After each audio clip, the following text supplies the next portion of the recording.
আল্লাহ আমার রব, এই রবি আমার সব। আলাইকুম রহমতুল্লাহ। জুম্মার নামাজের ফজিলত।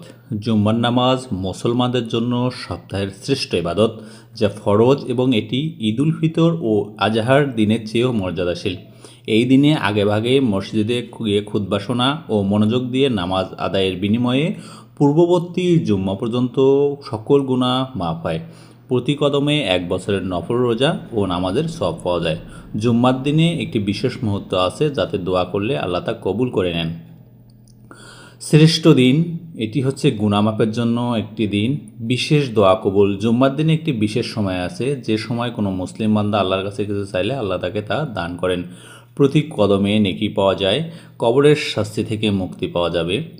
বিশেষ ঐতিহাসিক গুরুত্ব, এই দিনে হজরত আদম আলাইহিস সালামকে সৃষ্টি করা হয়েছে, জান্নাতে প্রবেশ করানো হয়েছে এবং এই দিনে তাকে পৃথিবীতে আনা হয়েছে। জুম্মার দিনের আমল: গোসল করবেন, পরিচ্ছন্নতা থাকবেন, আগে মসজিদে যাবেন, খুতবা শুনবেন, সূরা কাহাফ তেলাওয়াত করবেন, দরুদ বেশি করে পাঠ করবেন। আল্লাহ তাআলা যেন আমাদের এই মুমিন জীবনের জুম্মার নামাজ মাধ্যমে আত্মিক পরিশুদ্ধি এবং আল্লাহর নৈকট্য অর্জনের মাধ্যমে আমাদেরকে একজন খাঁটি মুসলমান হিসেবে গড়ে ওঠান, এই কামনা করি। আসুন সুপ্রিয় বন্ধুরা, আমাদের চ্যানেলে যারা নতুন রয়েছেন, এই জুম্মার এই ফজিলত, এই বিশেষ কিছু গুরুত্বপূর্ণ টিপস আপনাদেরকে বললাম, আমরা যেন জান্নাতের উপযোগী হয়ে আসুন, আমরা যেন আল্লাহ তাআলা আমাদেরকে জান্নাত দান করেন। ভালো থাকুন, সুস্থ থাকুন। পরবর্তী জুম্মায় দেখা হবে। আসসালামু আলাইকুম ওয়া রাহমাতুল্লাহি ওয়া বারাকাতুহু।